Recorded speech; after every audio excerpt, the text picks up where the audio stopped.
One normal day, people across America were going about their lives as usual. Then, without warning, something impossible started happening. A loud crash suddenly echoed through a construction site. The contractor immediately turned around, and what he saw made his blood run cold. A worker had fallen from a tremendous height and was lying motionless on the ground. Panicking, the contractor grabbed his phone and called for help. But before anyone could process what had happened, another body came crashing down, then another, and another. Nobody understood why people were suddenly doing this, but one thing was clear: something was terribly wrong. Meanwhile, high school math teacher Elliot Moore was teaching his class when the principal abruptly called all faculty members into an emergency meeting. They were told that a terrorist incident had reportedly occurred in Central Park and that authorities believed a dangerous substance might have been released. As a precaution, the school was immediately shut down. At the time, nobody thought it was anything more than an isolated attack, but when Elliot got home, the situation looked far worse. Emergency broadcasts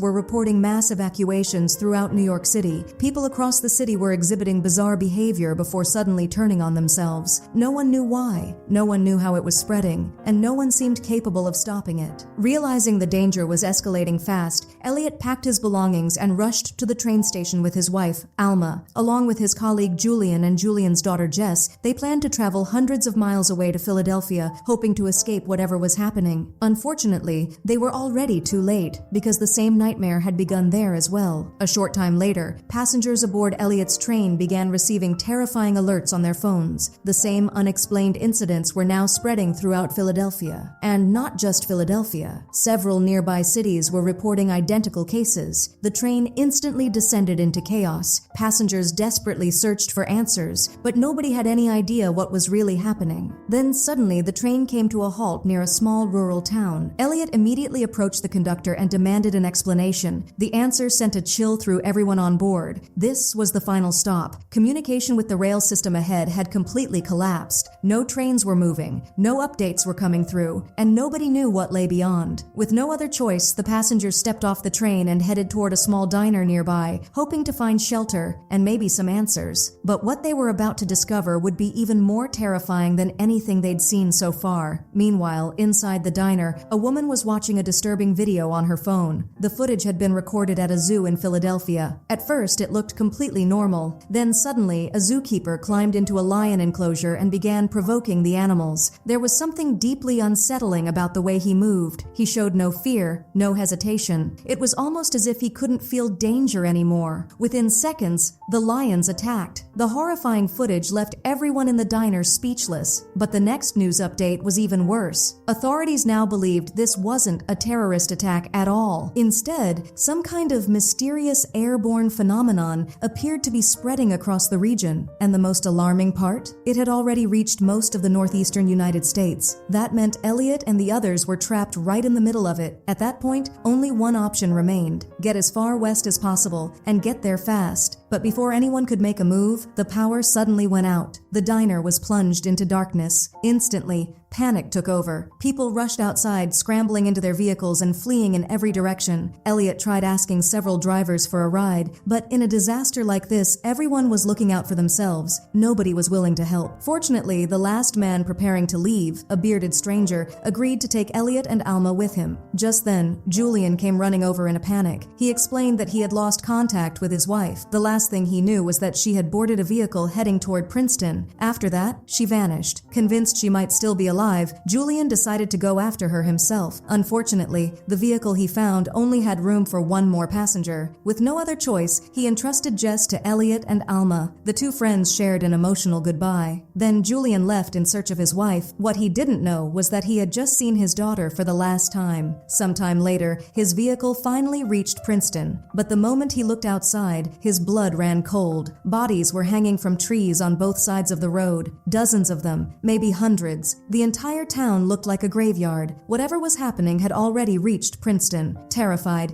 Julian immediately shut the vehicle's air vents, hoping to keep the outside air from getting in. But a few minutes later, he noticed something strange. Something felt off. Then he looked up, and his heart sank. A large hole had been torn open in the roof of the vehicle. The outside air had been pouring in the entire time. Julian instantly realized realized the truth. It was already too late. Suddenly, the vehicle came to a stop. Then, without warning, it accelerated forward and slammed directly into a massive tree. The impact was catastrophic. Everyone else inside was killed instantly. Somehow, Julian managed to crawl out alive, but whatever was causing this nightmare had already reached him. Disoriented and barely able to think, he stumbled down the road, step by step, struggling to stay on his feet. Then his eyes fell on a shard of broken glass lying on the ground. Slowly, he bent down and picked it up. For a brief moment, he simply stared at it, and then he raised it toward himself. Meanwhile, Elliot and the others were witnessing the same nightmare unfold along the highway. Bodies were scattered everywhere. The further they traveled, the worse it became. It looked as though entire communities had simply collapsed overnight. The horrifying scenes left everyone shaken. Hoping another route might be safer, the group began discussing where to go next. But before they could make a decision, a military truck suddenly appeared in the distance. As soon as it stopped, a frightened soldier jumped out and ran toward them. According to him, there was a military outpost farther down the road, but when he arrived there, it was already too late. Everyone stationed at the base was gone. He was the only one who had managed to escape. Just then, several more vehicles arrived from different directions. When the survivors compared notes, they all reported the same thing. No matter where they had come from, they had encountered endless scenes of devastation. Roads filled with abandoned vehicles, entire neighborhoods deserted, and bodies everywhere.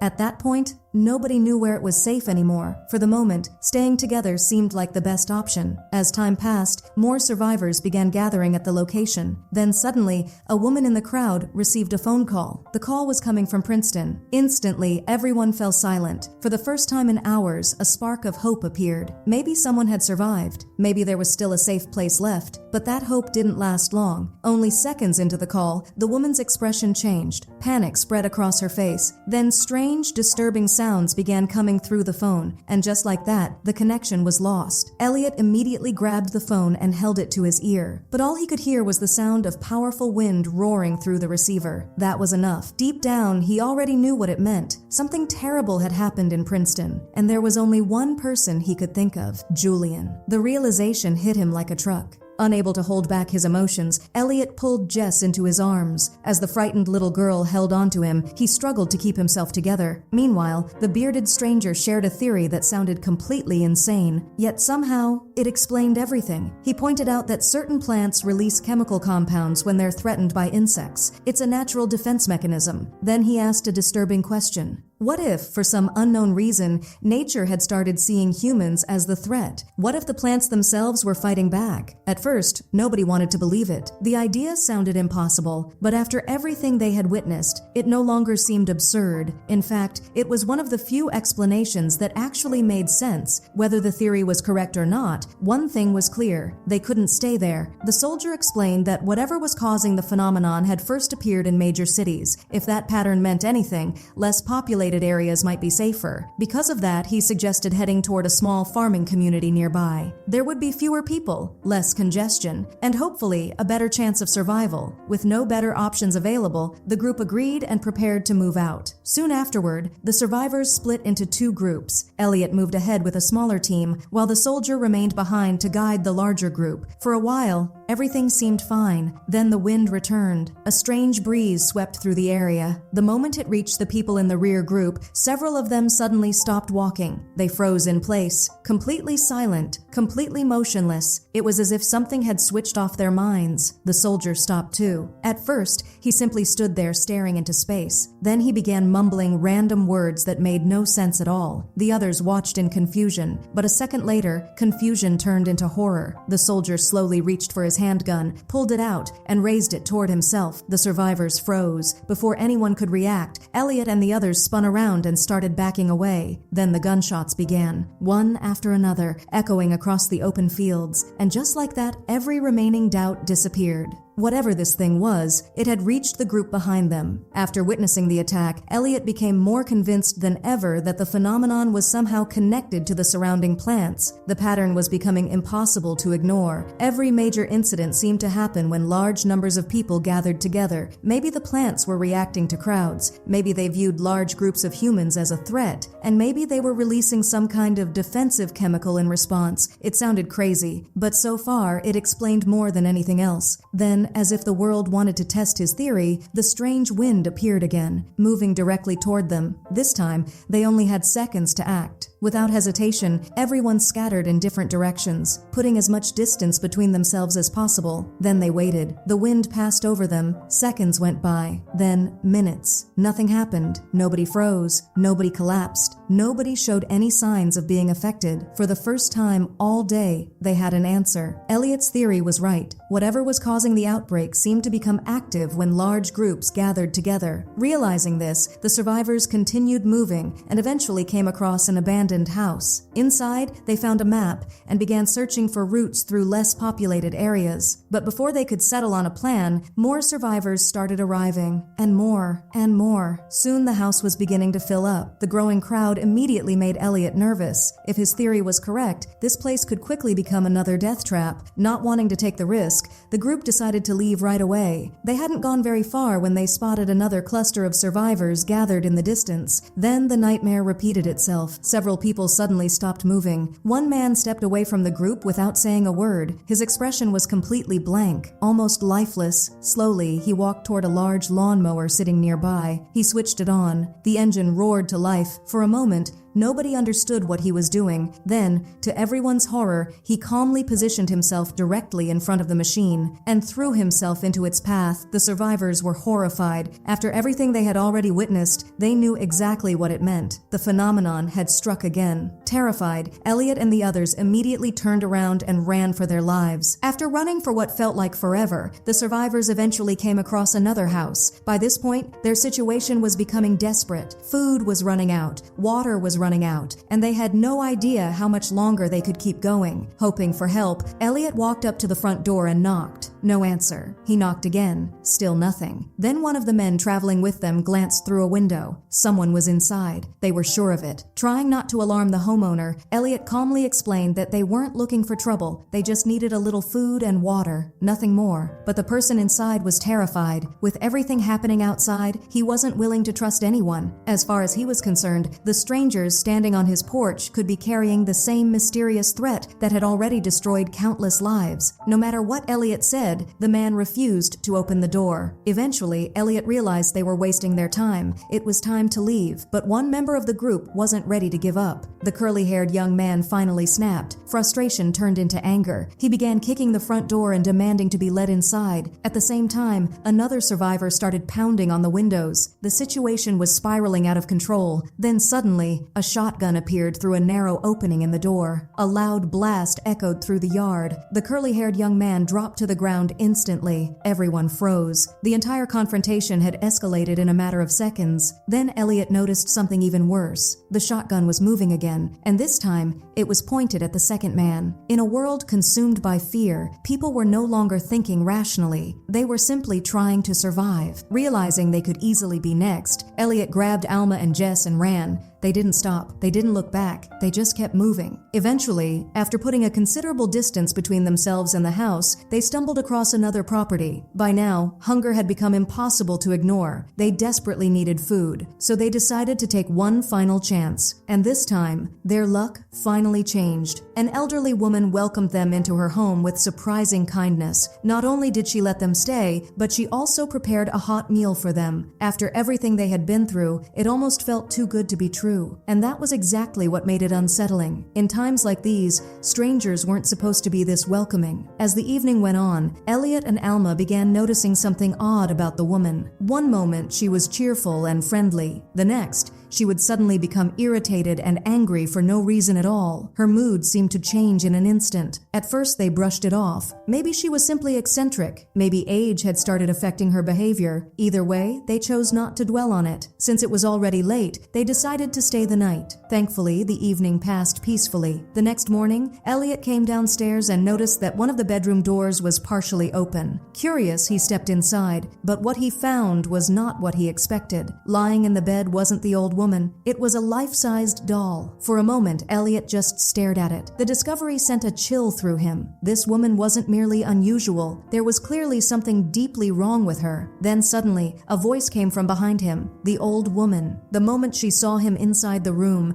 she exploded with rage. Accusing him of snooping around her house, she began shouting uncontrollably. Elliot tried to calm her down, tried to explain that he meant no harm, but she wouldn't listen. She demanded that they leave immediately. Then she stormed outside. Elliot followed her, but the second he stepped outdoors, he stopped in his tracks. The wind was back. Powerful gusts were sweeping across the property, and at the same time, the old woman's behavior became even stranger, far stranger. The look in her eyes had changed. That's when Elliot knew something was terribly wrong. He rushed back inside and began shutting every door and window he could find. But he was already too late. The old woman had fallen under the influence of whatever was causing the outbreak. She began throwing herself against the windows over and over again. The impacts grew stronger, more violent, until finally the glass shattered. The outside air rushed into the house, and for the first time, it felt as though whatever force was behind these attacks had become even more aggressive, as if the rules had changed, as if it was no longer waiting for large crowds. And now, this house had become its next target. With no time to waste, Elliot rushed through the house searching for Alma and Jess. Moments later, he spotted them inside a nearby shed. They were too far away to reach, but a long metal pipe connecting the buildings carried their voices clearly. "Elliot!" Alma shouted. "Close the window!" he yelled back. Then he explained what he had just realized. Whatever the plants were releasing had become far more aggressive than before. Hearing this, Alma understood exactly what he meant. For the first time, both of them believed they might not survive. For a few seconds, neither of them spoke. They simply looked at each other. Then a thought crossed Elliot's mind. If this really was the end, he didn't want to spend his final moments alone. Taking a deep breath, he opened the door and stepped outside. At the same time, Alma grabbed Jess's hand and began walking toward him. Slowly, the distance between them disappeared. Then the wind returned, that same terrifying wind. Elliot closed his eyes, certain that this was how it would end. But then, nothing happened. The wind swept past them, yet nobody stopped moving. Nobody froze. Nobody showed any signs of being affected. Not Elliot, not Alma, and not Jess. Amazingly, all three of them reached each other safely. Against all odds, they had survived. Months later, life across the country slowly began returning to normal. Cities reopened. People returned to work. The streets were alive once again. It was as if the nightmare had never happened. Elliot and Alma eventually adopted Jess. Together, they became the family they had almost lost the chance to have. For the first time in a very long while, life felt normal again. Eventually, scientists revealed what they believed had caused the catastrophe. Their investigation pointed toward a toxic neurotoxin released by plants. According to researchers, nature may have perceived humanity as a threat and responded with a powerful defense mechanism. Fortunately, the event lasted only a single day and remained largely confined to the northeastern United States. But experts warned that the incident should not be ignored. To them, it felt like a message, a warning from nature itself, a reminder that humanity cannot continue damaging the environment without consequences. And then, the movie delivers one final twist. Just days later, people were enjoying a peaceful afternoon in a beautiful public park. Everything seemed normal, until a familiar wind began to blow. Slowly, people started stopping in their tracks. One by one, their expressions became blank, their movements slowed, and suddenly, the nightmare began all over again. Which means one terrifying thing: it never ended, and maybe it was only the beginning. So, what would you do if nature suddenly decided to fight back? Let me know in the comments below. If you enjoyed this recap, be sure to like, share, and subscribe for more movie explanations. Thanks for watching, and I'll see you in the next one.